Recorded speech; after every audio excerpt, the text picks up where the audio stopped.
Welcome. This is Leah Bales with Miracle Makers Mindset Monday. Today's Miracle Maker Mindset Nugget is choose your thoughts.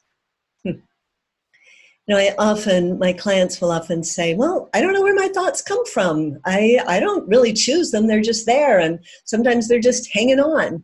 And I totally get that. I think we're not really taught that we can choose our thoughts. And yet we know that thoughts can be really powerful. Thoughts can affect, when we hold on to a thought for a while, it becomes a belief, it becomes an attitude. And our attitudes and beliefs affect the way we show up in the world. They affect the physiology of our body. They affect our immune system. They affect what we can create in the world, what we believe is possible. So thoughts are very, very important. I think sometimes too we get afraid of thinking a negative thought, like, oh, if I think a negative thought, I'm going to bring bad things to me. Neither of these things are true. Thoughts don't just happen to you. And if you have a negative thought that comes through, that's not going to doom you to anything bad. You can, however, learn to choose your thoughts. So there was one great way. I'm going to give you a couple of my favorite ways for doing it. But before we get into those, the most important thing you can begin to do is notice kindly. Kind noticing is like the foundation, I believe, for any positive transformation. So just begin to notice your thoughts. What thought am I having about this? What thought have I been holding on to or harboring? What thought did I have that shifted my mood from feeling really positive to suddenly feeling pretty gloomy? Notice your thoughts that are going on. Notice them kindly. And notice when you begin to notice them kindly, you can begin to shift them. And two very practical ways to do that. One I got years ago from Wayne Dyer, and I love this, and it's the conveyor belt method.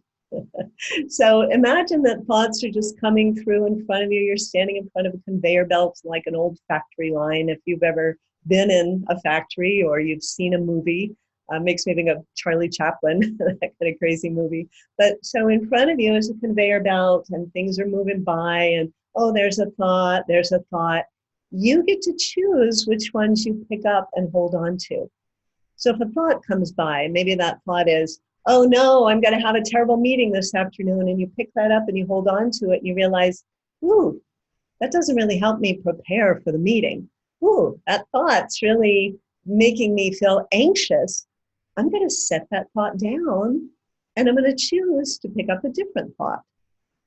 So the idea with this, and Wayne Dyer talked about it really well, is we do have lots of different thoughts that come through. Who knows where they even come from? They just come. There are lots of them, that come through. And we choose which ones we pick up. Now, sometimes we're choosing it unconsciously. We're holding on to them. We're letting them affect us. When we kindly notice that we picked it up, we can decide, is this a thought that helps me? Is it useful for me? Does it help me create what I want in the world? If not, I can set it down and consciously pick up a different one. So that's the conveyor belt method. The second one, I was actually just thinking of today. And I was thinking of the expression harboring ill will or harboring resentment, and how when we're holding on to thoughts about something that's been done wrong to us or harboring anger, we're holding on to that like we're gathering it into our harbor in the ocean. And so I was thinking of becoming a harbor master, thinking of the harbor as your mind, thinking of the harbor as that place where you keep your thoughts, you're conscious of what comes in, and you only let the ones come in that really feel useful. Or you notice, oh, there have been some boats that have come into my harbor, boats of resentment, boats of irritation, boats of whatever it might be, fear. And those are not helping me to have them in my harbor, in my mind, in my awareness. I'm going to open the gates and let those go back out to the sea.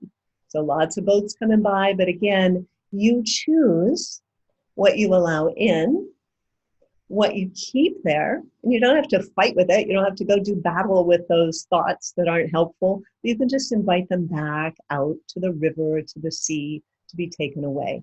So that you become the harbor master. You become the wise one who guards and notices and chooses the thoughts that you give harbor to, that you want to keep around. So notice kindly, is this thought, well, first of all, just notice, what are the thoughts there? What are the thoughts playing in the back of your mind? What are the thoughts influencing your moods, your attitudes, your beliefs? Noticing those, are they helpful?